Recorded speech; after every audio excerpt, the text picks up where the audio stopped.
अस्सलाम वालेकुम। जैसे आपको पता है कि हम जैसे रेड सिंधी कैटल के बारे में मुख्तलिफ फार्म्स पे जा रहे हैं। आज हम अली से अबड़ू साहब के पास आए हैं। इनका बाड़ा जो है मटियारी से थोड़ा सा आगे बाउडेरो स्टॉप पे है। ऐसा है कि जो वालिद साहब थे हाजी शेर मोहम्मद अबड़ू साहब मौजूद है माशाल्लाह। उन्होंने जो इस ब्रीड को संभाला हुआ है। ये जो है यहाँ तकरीबन इन्होंने जैसे बताया कि यहाँ पर 40 साल से रेड सिंधी कैटल इनके फार्म पे मौजूद है। तो जैसे इनके दादा थे, फिर इनके वालिद साहब हैं और अब ये संभाल रहे हैं। तो जो रेड सिंधी कैटल है, इसके ये बहुत अच्छे भागे हैं और तकरीबन हमारे पास जो बिरसा मेले में जो नुमाइश होती है उसमें भी हाजी साहब वाले अपने जानवर भेजते हैं। तो अली मोहम्मद साहब से मैं गुजारिश करूँगा कुछ इस ब्रीड के बारे में बताएं कि ये रेड सिंधी इनके पास कैटल है, इन्होंने कहाँ से ली और कितने की है और इसका कुछ फ़ायदा बताइए। सर ये तकरीबन मेरे पास 40 साल से है और ये मेरे ग्रैंडफादर का शौक़ था, तो उनके हिसाब से उन्होंने रखा था।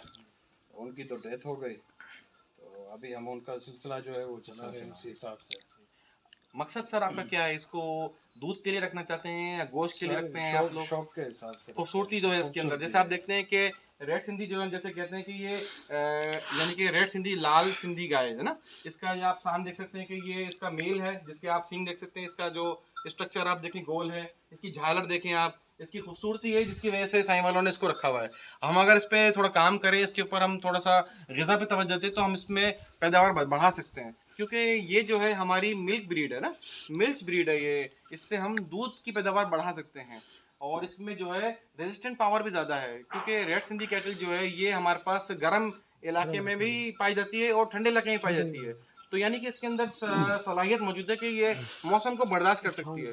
हमें सिर्फ ये काम करना है कि इसके ऊपर मेहनत करें और इसके पैदावार को बढ़ाएं। तो मेरी भी साईं वाला से यही मशवरा है कि इसको और इजाफा करें इसके अंदर, और हमारे से जो भी टेक्निकल गाइडेंस चाहिए हो वो हम उनको देने के लिए तैयार हैं और इनसे हम वैसे भी राब्ते में रहते हैं।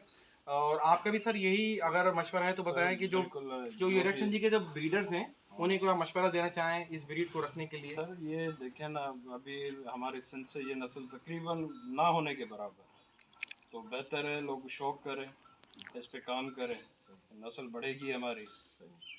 अच्छा, ऐसा है कि हम भी साईं से गुजारिश करेंगे कि देखें, जैसे कि किसी भी फार्म पे जैसे फीमेल होती है, मादा होती है, ऐसे ही नर होता है। नर जो होता है यानी कि मेल जो होता है वो 50% ऑफ द हार्ड होता है, यानी कि 50% जो किसी बाड़े का जो पोटेंशियल है, पैदावार है, वो सान में मिलेगा आपको, पैदावार मिलेगी इसमें सान में। यानी कि अगर हम अच्छी ढगी लेते हैं, अच्छी गाय लेते हैं जो दूध वाली अच्छी है, तो हमें इसके साथ साथ हमें अपने सान को भी बेहतर करना है। अगर ऐसा सान आपके पास मौजूद हो, तो जैसे ये तो आपके पास अपने फार्म के लिए है, तो मेरी गुजारिश ये होगी कि आप भी जो है अच्छे जो फार्मर जिनके पास अगर रेड सिंधी कैटल है उनको ये सर्विस के लिए दें, ताकि ये जो है उनकी कैटल में जगह सर्विस करेगा तो उनके भी फ़ायदा होगा। क्योंकि गरीब आदमी जो है इस तरीके से सान नहीं रख सकता, क्योंकि इस पर बहुत खर्चा आता है, इसको संभालना बड़ी बात है आज के दौर में जो है, क्योंकि चारा बहुत महंगा हो गया है, इसलिए हर गरीब आदमी अफोर्ड नहीं कर सकता। तो मेरी ये गुजारिश है कि अगर आप ऐसा सान जो है, ऐसा जो बुल है जो सर्विस के लिए अपने इर्द गिर्द के लोगों को दें, तो इससे भी इसकी जानवर की पैदावार बढ़ सकती है, इसकी नस्ल बढ़ सकती है आगे। और साथ में ये भी है कि अगर इसकी जो छोटे जो इसके बच्चे हैं, आप इधर दिखाएं जो इनके साथ बच्चे खड़े हैं, अगर इनके जो नर हैं, अगर अच्छी गाय की पैदावार होगी तो उनके नर भी अच्छे होंगे, इनमें भी वो सलाहियत होगी, और जो इनकी जो मादा है उनमें भी सलाहियत होगी। तो मेरी ये गुजारिश है कि अगर इसकी माँ में अगर 10 किलो दूध है 2 टाइम का या 12 किलो है, और अगर आपके पास सान भी उसका अपना अपना प्योर मौजूद है, तो ये जो है ये से ज़्यादा कर सकती हैं। हम इनके ऊपर ग़िज़ा पे तवज्जो दें तो हम इससे ज़्यादा पैदावार ले सकते हैं। और अगर आप चाहें तो ये किसी अच्छे ब्रीडर को सेल करें, अगर आप नहीं रखना चाहते तो किसी भी अच्छे भाग्य से रब्ता करें जो ये नस्ल संभालता हो। तो मकसद कहने का, इस नस्ल को अगर बढ़ाना है तो हमें कुछ लोगों के साथ मिलकर काम करना पड़ेगा। हमारा डिपार्टमेंट आपके साथ मौजूद है, अगर आप लेना चाहें तो हमारे पास रेड सिंधी कैटल फार्म है टंडा मोहम्मद खान में, तो उधर भी यही वाली नस्ल पाई जाती है। तो आपसे गुजारिश होगी अगर आप कभी चेंज करना चाहें अपने जानवर को, क्योंकि एक ही नस्ल को मुस्तकिल अपने बाड़े पर रखने से क्या होता है कि कुछ बीमारियां सरायत कर जाती हैं। ये इंसानों में भी है, जानवरों में भी है, क्योंकि ये एक ही बुल है, एक ही बुल आपके पास है जो सान है। अगर ये एक ही गाय पे अगर सर्विस कर रहा है, फिर उसकी बेटी है, उसके बाद भी ये दूसरी गाय है, एक ही वथान में अगर एक बाड़े में एक ही सान है, तो उससे क्या है कि उस बाड़े के अंदर जो इसके अंदर बीमारियां हैं वो रजिस्ट कर जाती हैं।